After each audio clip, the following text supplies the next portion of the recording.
Are you thinking about skiing at Big Sky Resort, but you're not sure where to even start? Well, this video is for you.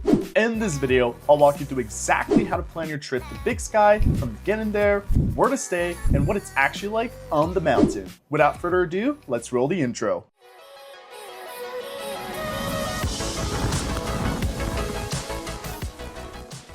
Now, before we jump in, if you're new here, consider subscribing and dropping a like. I'm an East Coast skier testing out West Coast skiing for the first time, and your support goes a long way as a small creator. All right, let's jump into it. Number 1, getting there. So first things first, getting to Big Sky. The closest airport is Bozeman Yellowstone International Airport, and from there, it's about an hour drive to the resort. You've got a couple options to make it there. Rent a car or take a shuttle. Personally, I'd recommend renting a car, especially since we're in the US and not Europe. Things are a bit more spread out. It just gives you way more flexibility. We ended up exploring a bit, and I'll definitely recommend that. It also makes it easier to grab groceries on the way in, which is a big plus since the town of Big Sky has limited options and prices are usually cheaper in Bozeman. If you are driving in the winter, just be ready for snowy conditions. The roads are generally well maintained, but it's still mountain driving, so make sure your rental has proper winter tires. To get to Big Sky, you will be taking US Highway 191, which runs through the beautiful Gallatin Canyon. If you don't want to drive, there are also several private shuttle services that will take you directly from the airport to either the resort or the town of Big Sky. And if you're looking for a cheaper option, you can actually take the Skyline bus from Bozeman. You can Uber to one of the stops, like Walmart, and take the bus up to Big Sky for about $5. Once you're in Big Sky, the Skyline bus also runs for free around the town and up to the resort, which makes getting around pretty easy without a car. Number 2, where to stay. Now for lodging, this is where your trip can really change depending on your budget. We ended up staying in the town of Big Sky instead of right at the resort base. It was quieter and more affordable, but it did mean we had to drive to the mountain each day. On the plus side, we had easy access to Big Sky's town center with local bars and restaurants nearby. If you want maximum convenience, staying closer to the base area will save you that daily drive, but it usually comes at a higher price. And there are fewer options for things like restaurants and nightlife. I personally didn't stay at the base, so I can't fully speak on that experience. So it really comes down to what you value more, convenience or cost. In our case, we went with cost and split the Airbnb between a group, which made it pretty affordable. One thing I'd recommend, book early.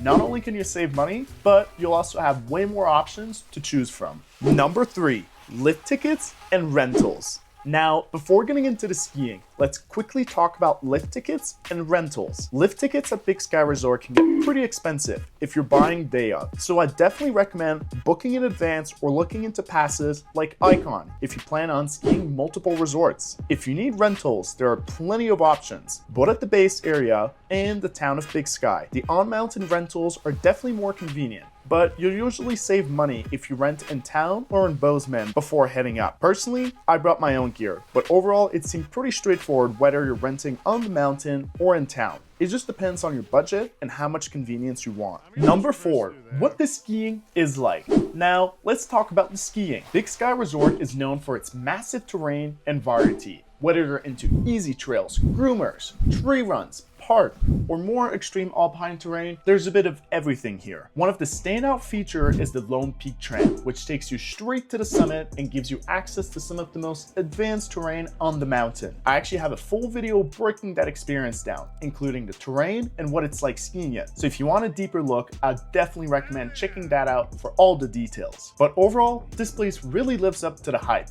and I will leave it to you to explore it since it really adds to the overall experience in my own personal opinion. Number 5, amenities and daily life. For amenities at Big Sky Resort, things are pretty straightforward. There are a few lodges spread around the mountain and at the base of Big Sky, along with restaurants and shops, plus everything you need in the town of Big Sky. Personally, one of my favorite spots was the igloo at the base of the Powder Seeker Lift. Great place to grab a drink and just hang out with people. I will say, it's not really a crazy party destination, especially compared to European ski resorts. The vibe here in general is much more laid back and focused on skiing. which honestly I really liked since that's exactly what I came here for. Conclusion. Let's quickly talk about cost and wrap things up. Between lift tickets, lodging, and transportation, a trip to Big Sky Resort can definitely add up, especially if you're staying close to the base area. For example, Big Sky lift ticket could cost you up to $280. One thing I'd highly recommend is planning ahead. Booking early can save you money and give you more options, especially for lodging. But if you have money, like it's a waterfall, there are some pretty gnarly lodges right at the base, complete with some crazy hot tubs and room service.